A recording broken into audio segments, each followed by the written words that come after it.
estoy estudiando sobre el Estado y la revolución en el siglo XXI. Pienso este es un gran problema al que deberíamos acercarnos con un sentido histórico de lo que continúa siendo válido, de lo nuevo y de lo que están haciendo, de lo otro, como dicen los compañeros. Primero voy a partir de una tesis fundamental.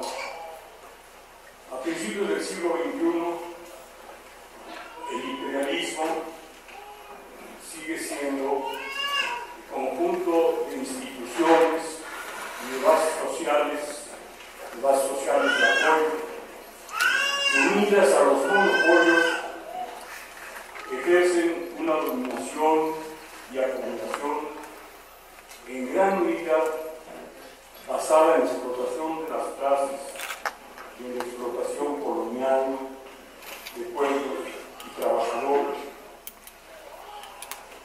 Las estructuras del Estado siguen teniendo entre sus principales funciones las de gobernar, mediatizar, protectar y reprimir a las clases trabajadoras y a los pueblos coloniales o de origen colonial. Pueblos y trabajadores sufren a distintos niveles las nuevas exacciones de un capitalismo colonial, a la vez internacional, interno y transnacional, a la vez formal e informal, al que generalmente se insertan como socios menores las oligarquías y burguesías de los pueblos saqueados, todo a costa de una clase obrera cuyos trabajadores a todos sus niveles son más duramente dominados y explotados que los metropolitanos.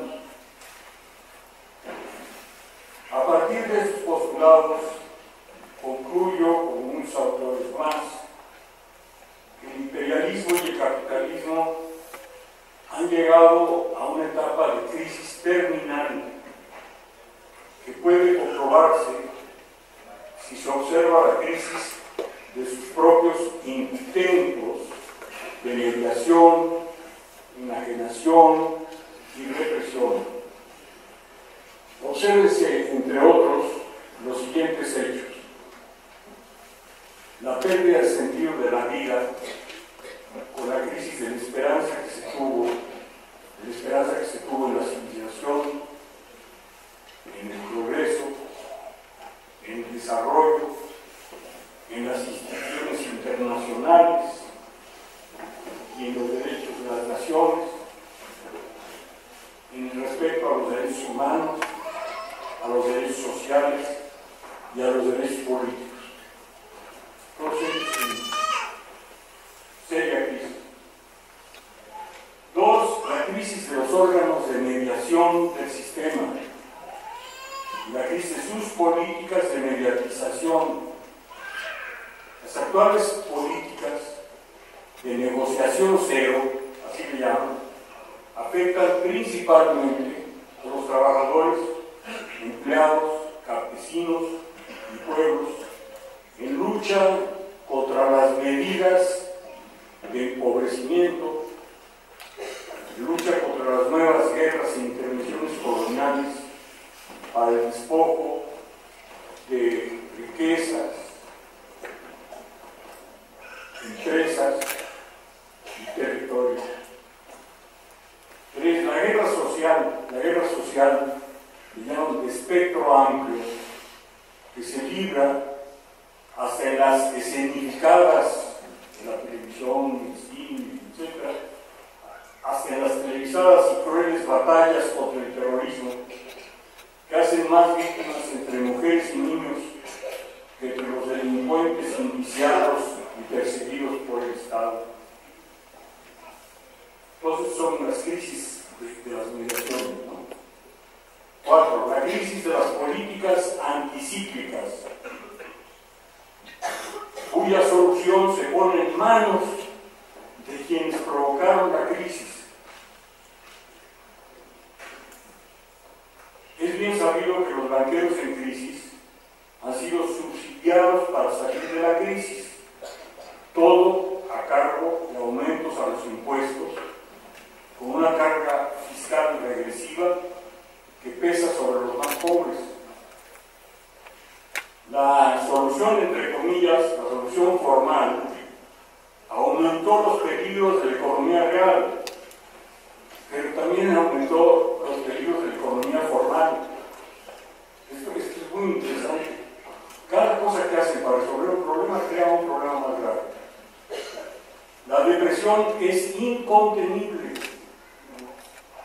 A pesar de todas las declaraciones de que todos los días nos están diciendo que ya se resolvió, que no hay depresión, que ya no más es crisis, que la crisis ya se habrá de resolver, es incontenible. Las medidas que se toman le están echando fuego a la hoguera. 5. También se da la crisis de la guerra, la crisis de la guerra como solución, lo que se llamó el keynesianismo de guerra, que ahora sería el neoliberalismo de guerra. También se da la crisis de guerra como solución a la crisis del capitalismo. La guerra entre potencias nucleares superarmadas, implica una autodestrucción segura. No cabe duda. Los dos se destruyen. No es opción. Por otro lado, la guerra contrainsurgente o contra los movimientos populares no requiere la cantidad de inversiones y gastos que permitirían reanimar la economía, como la reanimó la Primera Guerra Mundial y la reanimó la Segunda Guerra Mundial. La Segunda Guerra Mundial fue la que resolvió el problema de la crisis del 29-33. No se resolvió sino hasta que se declaró la guerra. Pero ya no sirve tampoco para aumentar los territorios del imperio de Occidente hacia el oriente. Fíjense cómo están perdiendo en Afganistán y todavía no ganan en Irak. Y Wallerstein lo dijo desde hace mucho tiempo.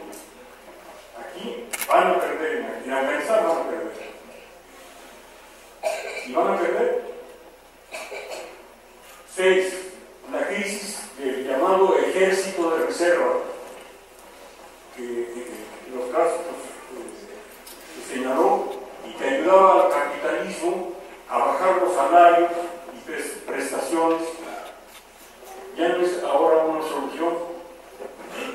Hay pobres de sobra en el mundo. Las megaempresas se han ingeniado para irlos a buscar donde más les conviene a ellas, y muchas de ellas están perdiendo. Fíjense, al mismo tiempo que se van y ganan, pagándoles muy poco a los trabajadores de la periferia, están perdiendo directa o indirectamente a sus clientes, hoy desempleados y sin poder de compra.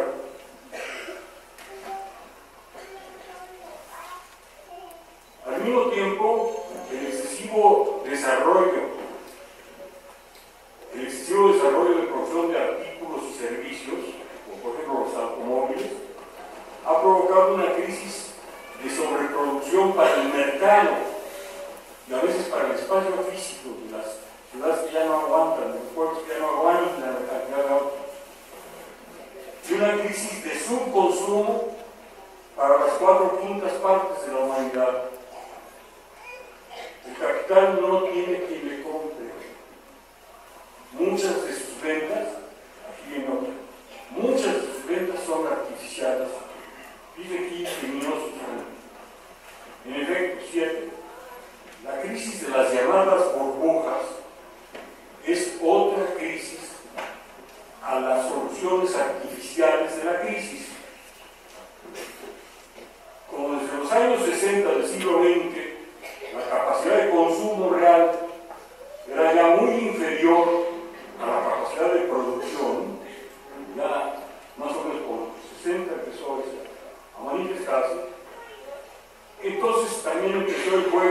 potestades a los clientes para que le compraran los prestamistas.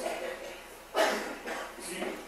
Allí va a empezar un juego que va a ir creciendo y creciendo, de que, bueno, si no tienes dinero para comprarme nada, yo tengo que vender, pues que presto. Ese juego tuvo tres ventajas.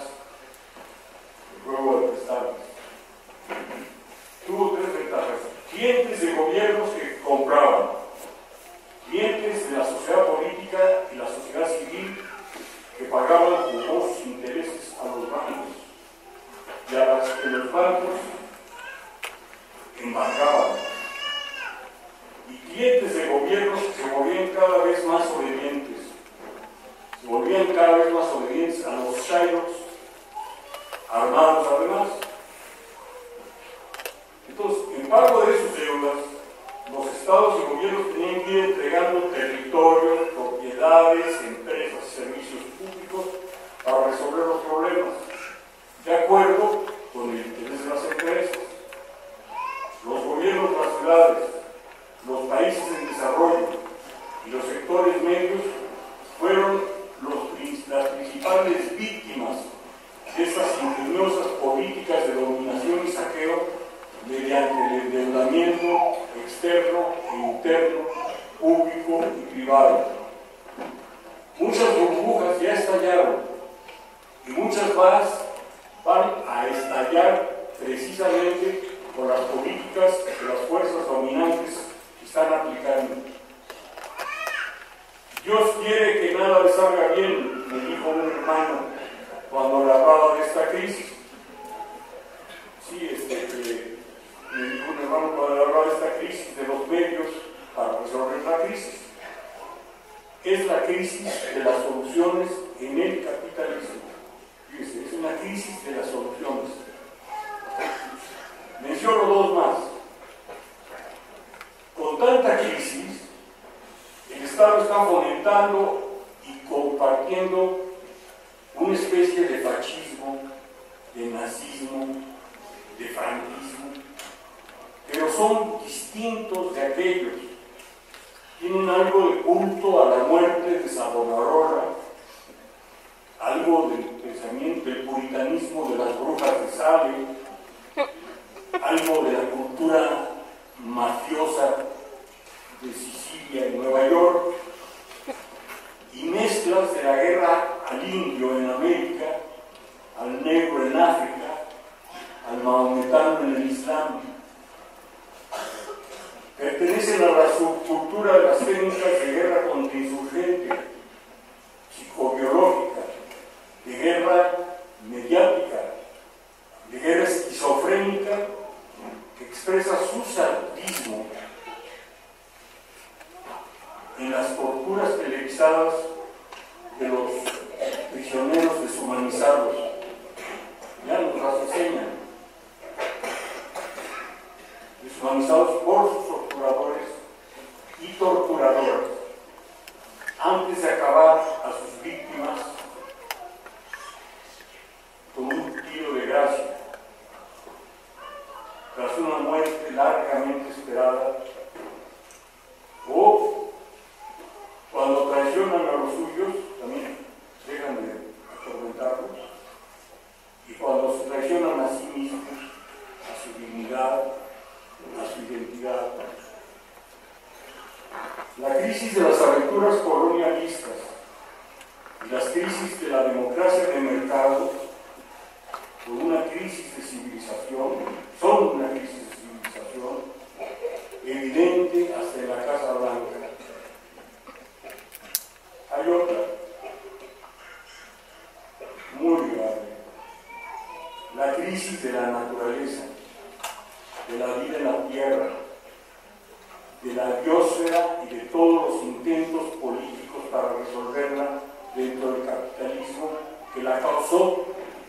Otra vez, igual que a los banqueros que causaron la crisis, les pedimos que la resuelvan. Bueno, pues ahora a este tipo de explotación del ser humano y de explotación de la tierra que ha instaurado el capitalismo, particularmente el industrial, le pedimos que resuelva esos problemas. Ya la petición es absurda. Estamos metidos en ese absurdo.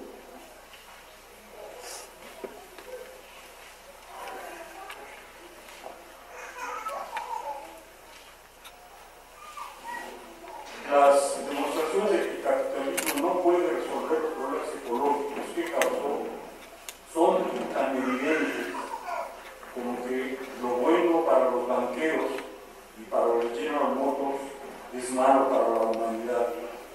Antes decían, lo bueno para la General Motors es bueno para la humanidad. No, pues si alguna vez lo fue, ahora no lo es.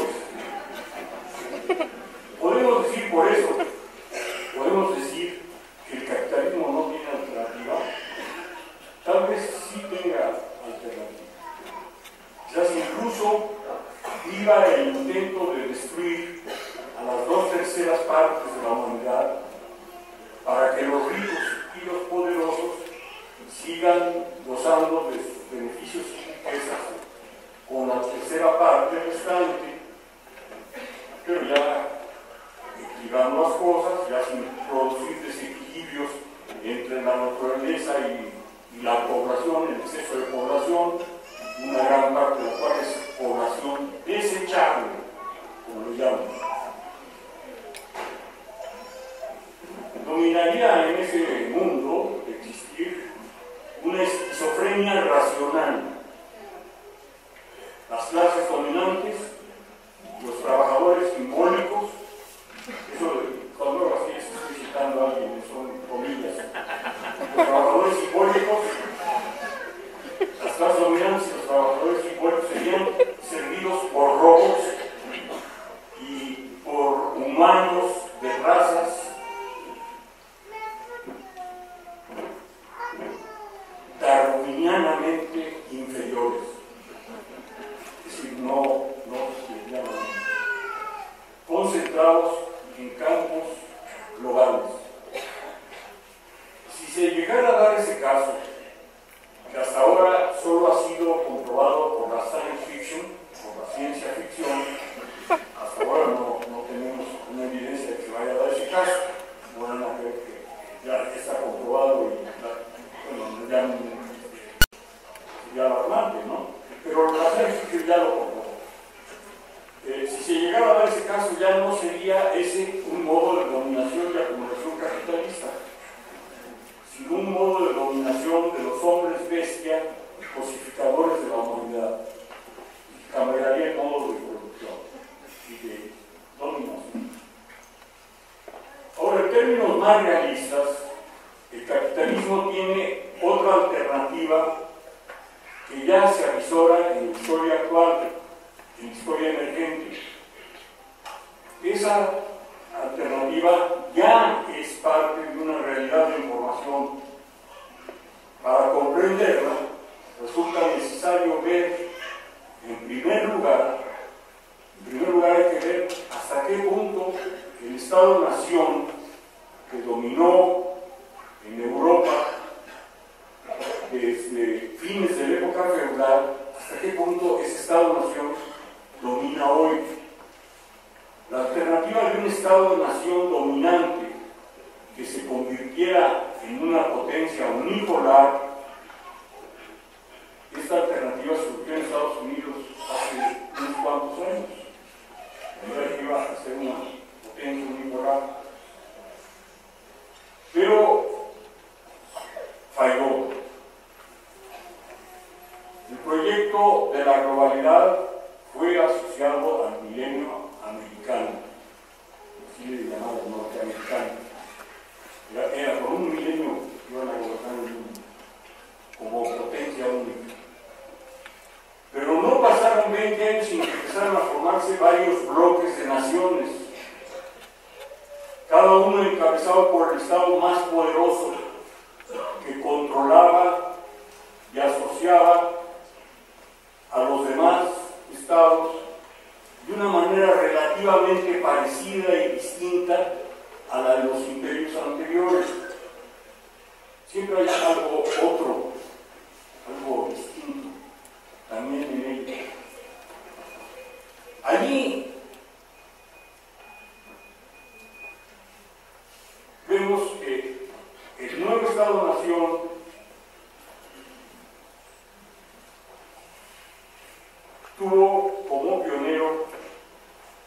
Estados Unidos de Norteamérica.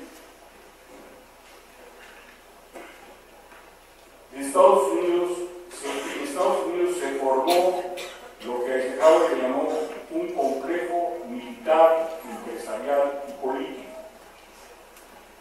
Ese complejo, esa articulación de políticos, militares y empresarios, combinó las viejas estructuras del Estado-Nación y de las alianzas entre complejos con un dominio colonial de países formalmente independientes y de hecho dependientes.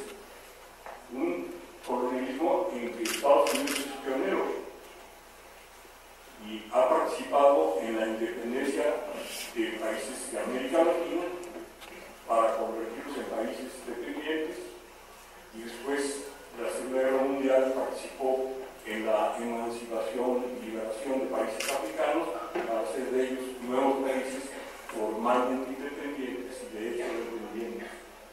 Pero después Europa no se quedó atrás y estableció este tipo de vínculos. Este tipo de vínculos que combinan las alianzas con las clases gobernantes de sus países con la sujeción de los mismos y de las mismas.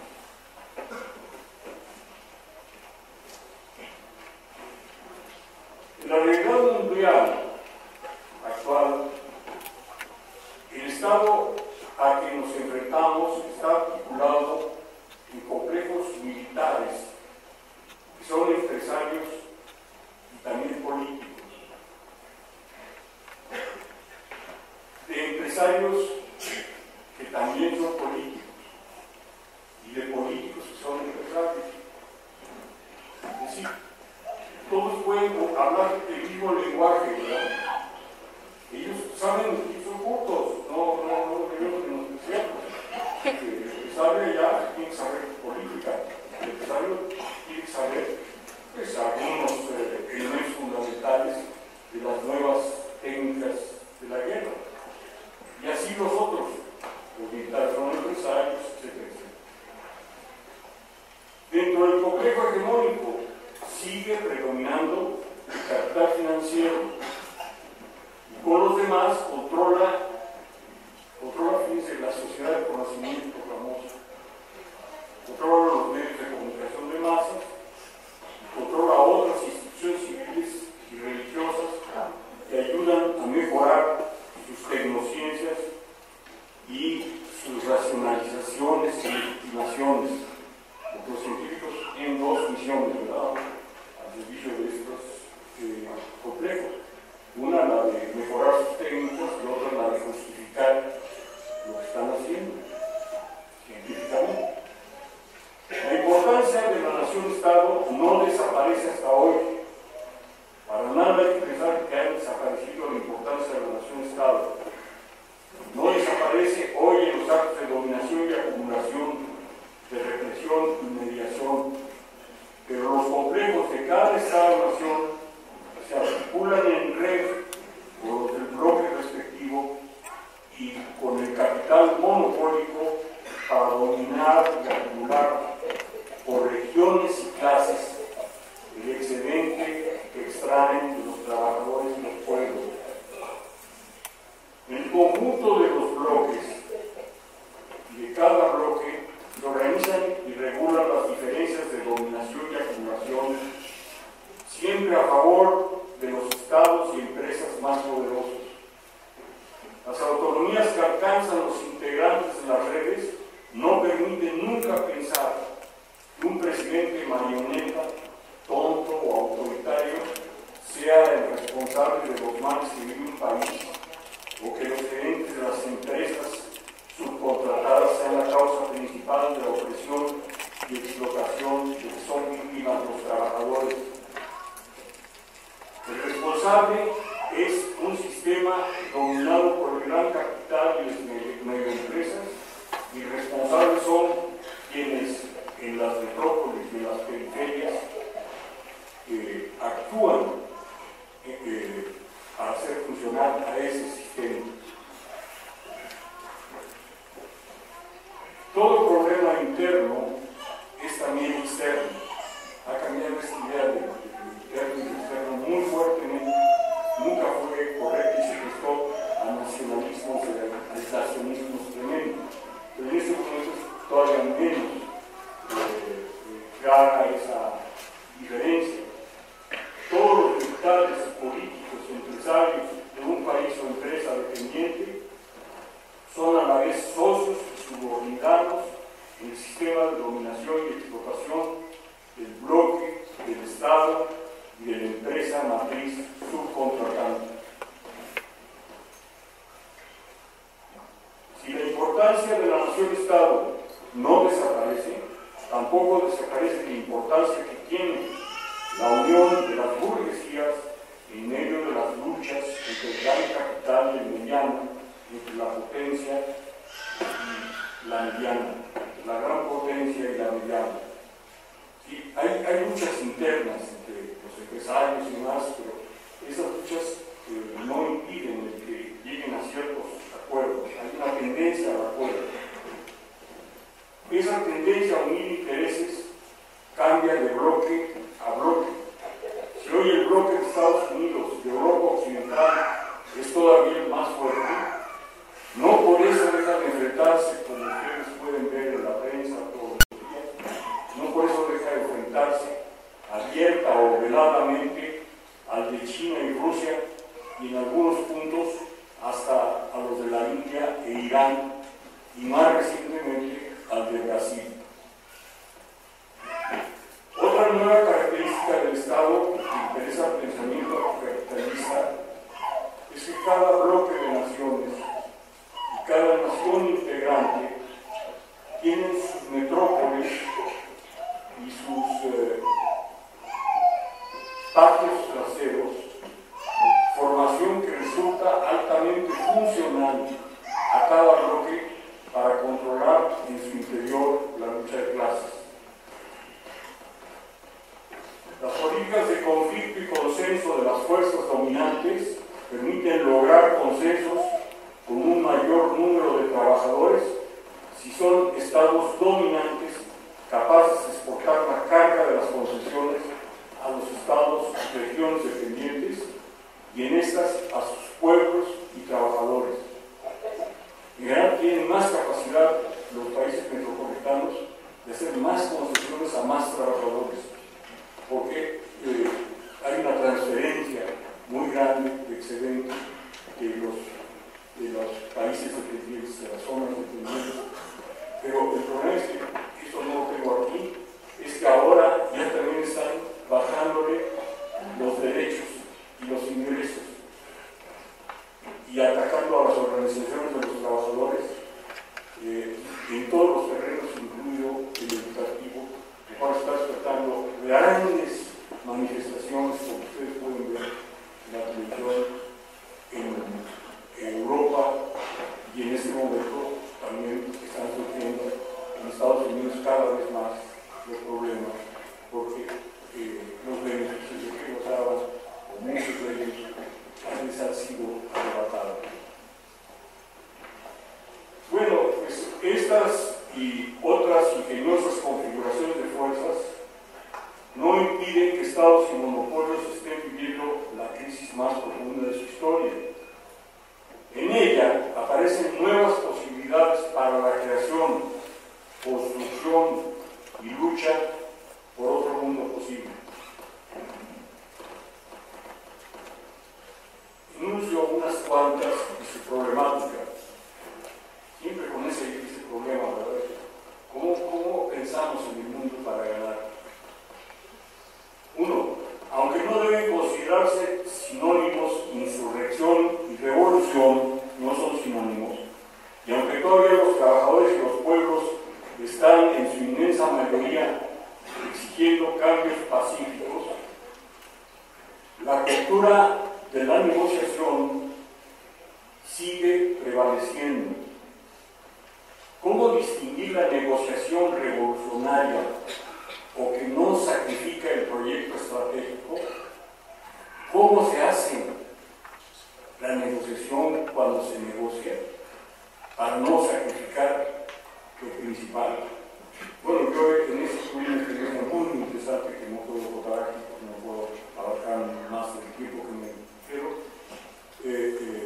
En los diálogos de San Andrés, el ejemplo de cómo hay que escribir más, estudiar más eso, porque hay que saber pelear, pero también habrá que saber negociar, pero negociar sin perder ciertos elementos que el lenguaje zapatista confluyen en el término dignidad como punto de referencia de lo no negociable. Dos, la necesidad de ver lo nuevo, lo otro, en la historia emergente, como por ejemplo la categoría que junta dos cosas, el Estado y el pueblo, la categoría del Estado-pueblo, o de ver otra categoría que junta dos cosas que siempre se separan, la moral colectiva y la fuerza colectiva. Siempre pensamos en la moral así como un ente metafísico, idealista, precioso, que es muy moral, pero un pobrecito, ¿no? No, y la moral como fuerza. Esa es otra categoría muy importantísima, sobre todo si estamos pensando en el interés general, el bien común, en serio. Y pensar en eso equivale también a pensar en otra categoría, es muy otra, en el poder distribuido en todo el pueblo, con todo el pueblo y para todo el pueblo, y con la prioridad de difundir, el enseñar a aprender a todos los niveles, no nada más la alfabetizar. Sí, claro que alfabetizar es por ahí hay que empezar. Pero, ¿por qué se detiene uno en primaria? ¿Por qué se detiene uno en secundaria? ¿Por qué no se sigue hasta arriba, hasta arriba, hasta arriba? Para todos. Claro, puede ser para algunos universitarios que se oigan, pero usted quiere que todos los seres humanos sean universitarios. ¿Qué va a pasar en el mundo, verdad? Me decían alguna vez unos, pues sí, pero a mí me parecería magnífico que todos fueran universitarios. No veo ninguna razón, claro, unos cuantos, 0.0001% de personas incapacitadas para hacerlo. Pero ahí tienen otro prejuicio, ¿verdad? Que la educación superior tiene que ser para ellos, para los grupos pequeños. Sí, para grupos pequeños, sí, pero muchos grupos pequeños. Una gran cantidad de grupos pequeños de todos lados. No estamos pensando en educación de masas. Estamos pensando, sí, en una educación de élites, pero todos que sean élites. ¿Qué les parece?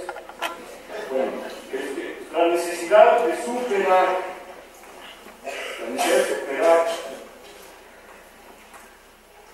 la falsa conciencia de lo que Cuba significa en la historia universal. Destacar que Cuba es la única nación victoriosa. Si la pregunta es cómo logramos la victoria, pues una de las fuentes de información tiene que ser esta. Nada más. 4. La necesidad de profundizar en las dos políticas revolucionarias.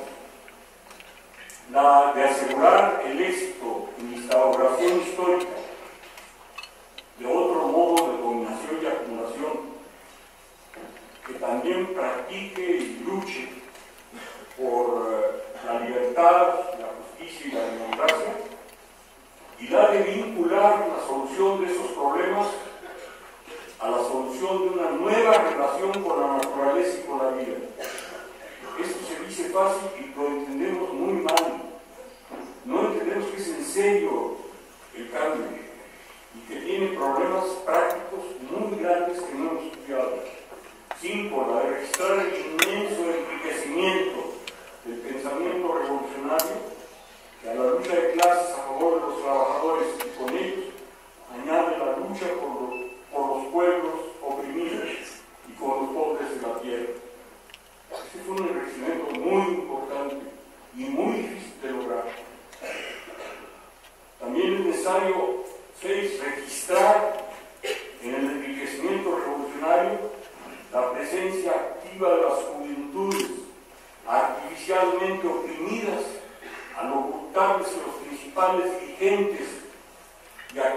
de la historia universal han sido precisamente los jóvenes.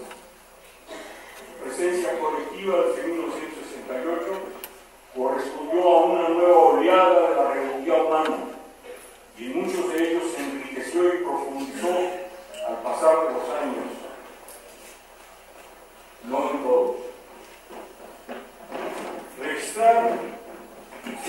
Registrar el enriquecimiento de la definición histórica,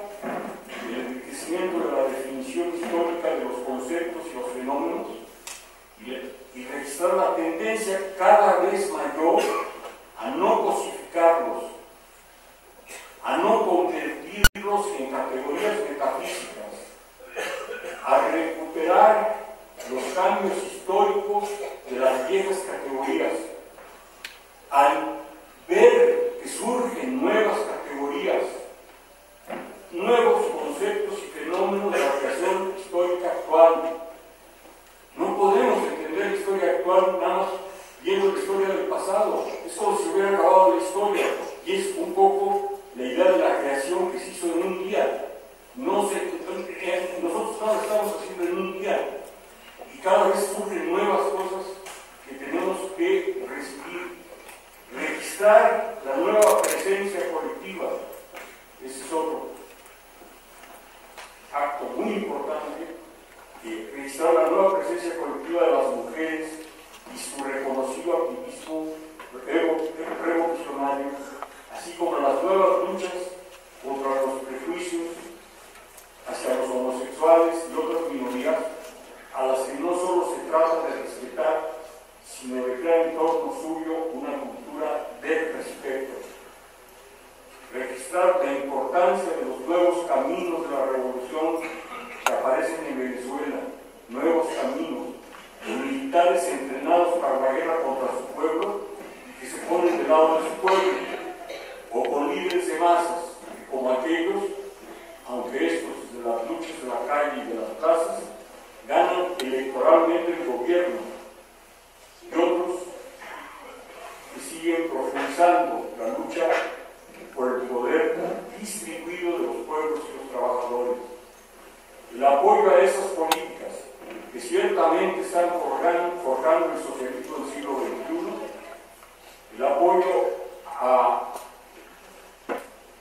gobiernos incluso que están en contra, que se oponen al consenso de Washington, y que en medidas puntuales son apoyados con razón por las fuerzas más radicales de nuestro tiempo, aunque otras que consideramos equivocadas creen que quienes las apoyan y los apoyados están desviándose del camino supuestamente predeterminado de la revolución que lleva al populismo. No está predeterminado que Chávez derive en el populismo y regrese al capitalismo. Chávez ya vivió la historia anterior y está tratando de evitarla, pero no solo él, no es Chávez nada más, son una gran cantidad de gentes que conocen la historia anterior de cómo los grupos dirigidos por militares y demás pasaron de posiciones nacionalistas y antiimperialistas a posiciones populistas y de allí a posiciones neoliberales. Y están luchando, hay formas distintas de lucha, y además hay posiciones distintas en las que se lucha. Unos somos quienes no tenemos responsabilidades de gobierno y otros somos los que la tienen. Y quienes tienen responsabilidades de gobierno están apoyando a esos grupos, a pesar de que saben, o a esos estados, a pesar de que saben que tienen contradicciones muy fuertes. A veces a mí, por toda esta actitud que tengo, me parece excesivo y digo, pues me parece porque están apoyando, ¿verdad? Es ya demasiado. Pero hay un problema allí muy importante también, a que voy a referirme porque les adelanto, y es que no solo estamos en este momento con la responsabilidad de luchar por otro mundo posible, sino en la necesidad de luchar también por la vida. Y entonces, en la lucha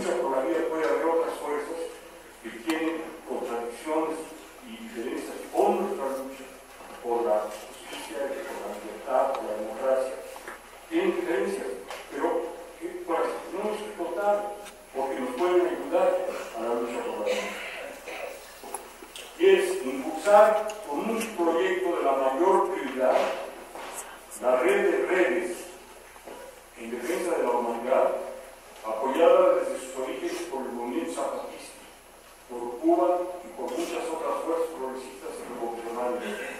La organización en redes de todo el pueblo trabajador, de todos los trabajadores, es la clave de un poder de transformación necesariamente mundial. Y aquí tenemos otro ejemplo de posibilidades universales. En ese sentido, tenemos que reconocer la dimensión universal de una organización como la de los Caracoles, que es una organización de la dominación y la acumulación distribuidas y que pueden preservar, aparte de la libertad, la justicia y la democracia como realidades operantes, la vida en la tierra. Entonces, siento que al preguntarnos cómo lograr la victoria, hay esos dos ejemplos muy importantes, y que el ejemplo de los Caracoles es muy importante como una propuesta de alternativa pacífica, de organización pacífica que vaya cambiando el mundo, y es la única alternativa que, incluso por burgueses que sean, por mezquinos en sus intereses inmediatos que sean quienes gobiernan el mundo, deberían entender que alternativas como esta de los Caracoles son las alternativas que permitirán la libertad, la justicia, la democracia